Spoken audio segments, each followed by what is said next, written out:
looking everywhere, that's how the story goes. Grab your gear, hold on tight. Previously on Deadly Sweet, the luxury turned lockdown. As panic spreads through the glamorous halls of the Elysian Pearl Hotel, the truth begins to surface. And it's not just the infected that are hiding secrets. Sophia, once the picture of elegance and mystery, is beginning to change. And Maya isn't sure if she's watching her best friend transform into a leader or something much more dangerous. Ryan and Kato are fighting to keep order, but every hallway holds shadows, and the infected are growing smarter, faster, organized. And then, that whisper in the dark, floor 13.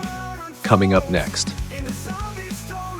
Get ready to enter the forbidden floor, where glamour fades, science twists, and loyalty will be tested in blood. Secrets will be revealed, alliances will break, and Sophia's true origin, it might be the key to ending this or destroying them all. Don't miss Chapter 7, The Glamour Crumbles. Subscribe to the Zombie Story Zone and turn on notifications. Share your theories in the comments.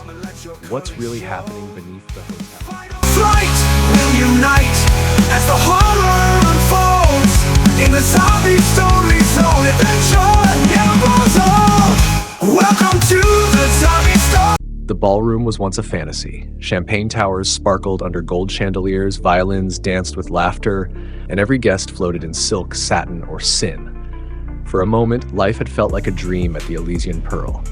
Now, the dream was dying. The lights flickered, the violinist's bow lay broken. Blood stained the marble floor like melted roses. People screamed, some from fear, others from the first bite.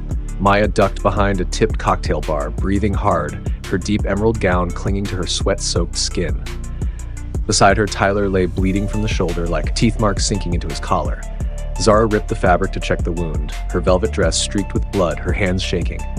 In the middle of the ballroom, Sophia stood, still, untouched, unafraid. Her jet-black gown shimmered in the broken light, plunging neckline framed by her glowing chest. Infected staff surrounded her, but none moved. They stared, waiting. "Why aren't they attacking her?" Kaito asked, his voice cracking. Zara whispered, "They recognize her." Sophia turned slowly, her face calm, almost regal. "We need to go," she said. "There's a floor no one talks about, floor 13. "What's on that floor?" Ryan growled, gun raised.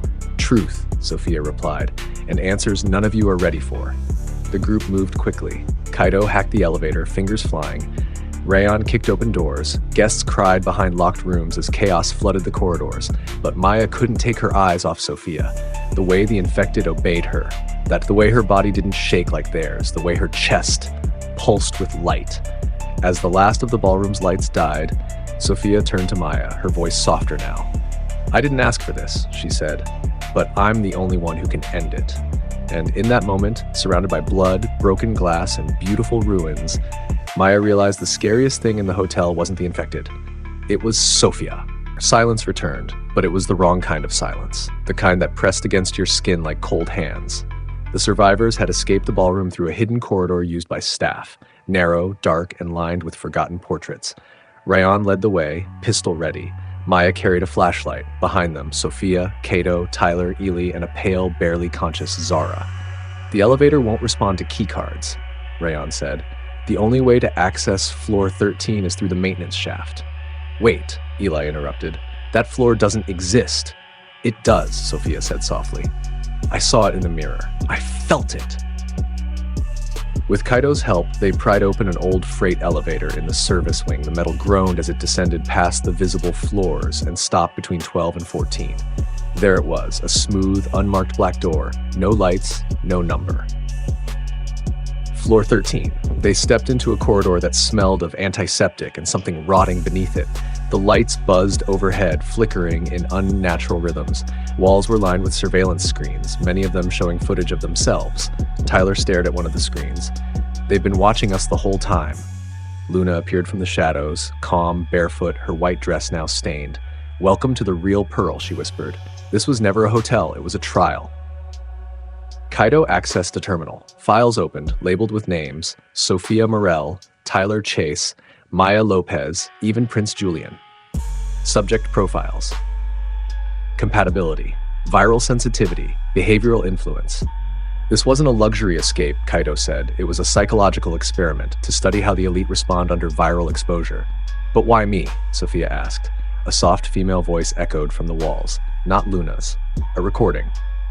Subject 0, Sophia Morel. Viral immunity detected. Neurological syncing. Successful. Potential control candidate confirmed. Everyone froze. Ryan turned to her. You're not just immune. The virus is responding to you. Sophia's hands were trembling, but deep inside, she wasn't afraid. She felt something else. Power. And something behind the lab's glass, something massive, was waking up. The lab lights flickered again, revealing their reflections on the black glass. But behind that glass, something moved. Large. Slow. Breathing. The room pulsed with power, but the silence between the group was louder. Sophia stepped back from the screen labeled Subject 0. Her heart pounded. Not from fear, but from something she couldn't name. Something ancient. Maya stared at her. Why didn't you tell me? I didn't know, Sophia said, barely above a whisper. But I think I felt it since we arrived, like something watching me, but not to hurt me, like it was waiting. Ryan lowered his weapon. If you're connected to the virus, we can use you to lead the infected away, to escape. But Ely stepped forward. Or we could end this here. Use her blood. She's the cure. Or the weapon. Either way, she's not leaving. Tyler grabbed Eli by the collar. You knew, didn't you? You brought her here on purpose. Eli didn't deny it. She was chosen. She's not just immune. She was engineered. She's the link between beauty, influence, and control. This whole luxury experience was designed to study emotional responses to chaos, and she was always the centerpiece. Betrayal hung heavy in the air. Zara, bleeding from her earlier wound, stood weakly. We're just products? No, Sophia said, stepping forward. I'm not anyone's product. Suddenly, the room trembled. A door hissed open. The infected had followed them. But they didn't attack. They walked slowly, stopped, bowed their heads toward Sophia. Tyler, frozen. Maya, speechless. Even Ryan took a step back. Then Luna spoke again, her voice strangely serene. They recognized their queen. Sophia turned. Her eyes shimmered, not with fear, but with something deeper. Acceptance. Power. I didn't ask for this, she said, but maybe I was always meant for it. Behind her, the massive creature behind the glass pressed a hand against it. It wasn't trying to break out, it was waiting for her command. The air in the lab was thick. Not with smoke, not with blood, but with silence. Sophia stood at the center of it all. Beautiful, untouched, and no longer just human. The infected knelt before her, motionless, like worshippers in a broken cathedral. The group behind her remained frozen, their fear no longer about survival, but about her. Maya stepped forward slowly, her voice cracked. You told me everything, every secret, every heartbreak, but not this? Sophia looked at her. Because I didn't know. I only felt something was coming. I just didn't know. It was me. Maya's eyes brimmed with tears. I didn't want a queen. I wanted you. In the silence, Ryan's voice was low but steady. We need to decide. Now, do we fight our way out or follow her?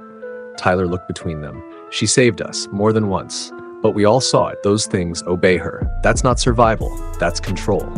Sophia turned. I didn't ask for this power. But now that I have it, I'm not wasting it. Maybe I can control them. Maybe I can stop it from spreading. You are the spread, Eli said bitterly. You're not the answer, Sophia. You're the virus wearing a crown. Ryan raised his weapon, but didn't aim it. Not yet. I've seen what this place is, he said. A machine, and she's the engine. Sophia stepped closer to him, eyes locked. Then why haven't you pulled the trigger? He didn't respond, because the truth was written all over his face. He loved her. And deep down, even he couldn't tell whether that love was real or part of the design. Suddenly, alarms screamed overhead. The main lab system was rebooting. The final containment door was opening. The creature behind the glass had awakened. And Sophia? She didn't run. She walked toward it, gracefully, fearlessly, as if it was hers. Behind her, Maya whispered through tears, we lost her. The alarms wouldn't stop. Red lights strobed across the walls of the 13th floor, flashing over blood-streaked tiles, shattered screens, and motionless bodies. Somewhere deeper in the lab, a mechanical voice repeated, primary subject containment failure. Security protocol, abandoned facility. Maya gripped the edge of the control desk, face pale. We have to get out. Now. Tyler helped Zara to her feet. Her wound was worsening. She can stay with her creatures if she wants, but we're getting on that roof. Kaido, still silent, was working at a wall terminal. There's an emergency cargo lift hidden behind the cold storage wall. It leads to the helipad. Is there a chopper? Ryan asked. Kaido nodded what it was. The hotel has a private emergency evacuation aircraft. It's automated if it hasn't been compromised. Then it's our only chance, Ryan said. Maya looked back toward the corridor where Sophia had gone, down into the core lab where the infected didn't follow her but guarded her like loyal dogs. She's not coming, is she? Maya whispered. No one answered. Ryan turned to her. If we're lucky, maybe she'll follow us. If not... He didn't finish the sentence. The group moved fast. Kaido opened the wall panel. The elevator inside was old, loud, but functional. As it lowered toward the roof level, the hotel trembled beneath them, like something beneath the foundation was shifting. They reached the rooftop. The helicopter was still there, sleek, black, powered up, waiting. But so was Luna. She stood by the edge of the roof, barefoot, wind in her hair, as if the chaos below didn't exist. She's not who you think, she said softly. She was never made for this world. She was made for the next one. Maya stepped toward her. Who are you? Luna smiled. Let's just say, I was the first, but she's the last. Suddenly, Sophia appeared, emerging from the rooftop stairwell. She wore a black coat, bloodless, calm. Her eyes glowed faintly silver. The infected were nowhere in sight. They didn't need to be. They were inside her now. Ryan stepped forward. Come with us. She shook her head. No, Sophia said. You should go. The world has no idea what's coming, but I do. The helicopter blades spun faster, slicing the silence with urgency. The sun was just rising behind the marina skyline, casting long shadows across the rooftop. The city glowed, unaware of the nightmare blooming beneath its feet. Maya stood at the open door of the chopper, her hands still reaching toward Sophia. Please, she said, whatever you've become, you're still you. I know it. Sophia didn't move. The wind lifted her hair, her coat billowing like a dark flag. Behind her, the door to the stairwell remained open, but nothing came through. The infected had stopped chasing, because they had no reason to. They were hers now. Ryan took a step forward. You said you didn't ask for this, but now you're choosing it. Sophia's voice was soft but steady. This world adored me, worshipped me, used me, and when it ended, it still wanted something from me.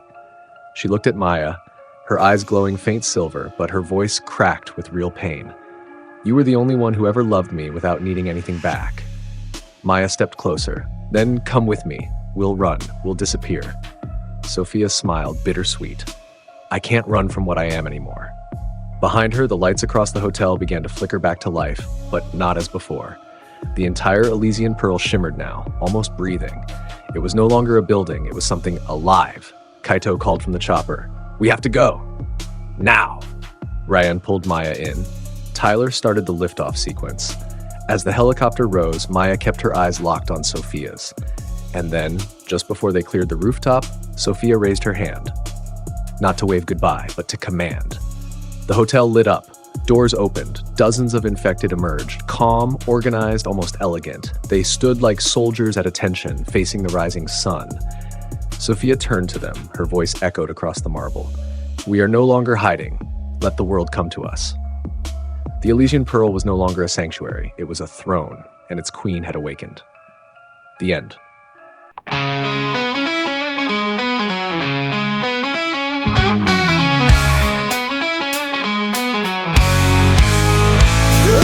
And so, the Elysian Pearl still stands. The chandeliers still glitter, the fountains still flow. But beneath its velvet walls now walks a queen, not of royalty, but of ruin. Sophia Morel came as an icon, a symbol of perfection in a world obsessed with beauty. But what the world didn't know was that beauty, when mixed with power, doesn't always save. Sometimes it conquers. The infected didn't tear the hotel apart. They bowed to her. She didn't run from the virus, she became its voice. And while a handful escaped, Maya, Ryan, Tyler, and the others, they know the truth. This wasn't a disaster, it was a beginning. A new kind of order, led not by kings or crowns, but by influence, by control, by Sophia. Now they say the hotel is abandoned, but if you pass the Pearl by boat at night, you'll see lights in the windows, shadows dancing in the ballroom, and sometimes a woman standing on the rooftop in a black dress, watching watching the world you once belonged to. She's not waiting for rescue. She's waiting for you, because at Deadly Sweet, checkout was never part of the plan. From the graveyards to the streets, hear the whispers low. Every story's a thrill, come and let your courage show. Fight or flight, will unite as the horror unfolds in the zombie story.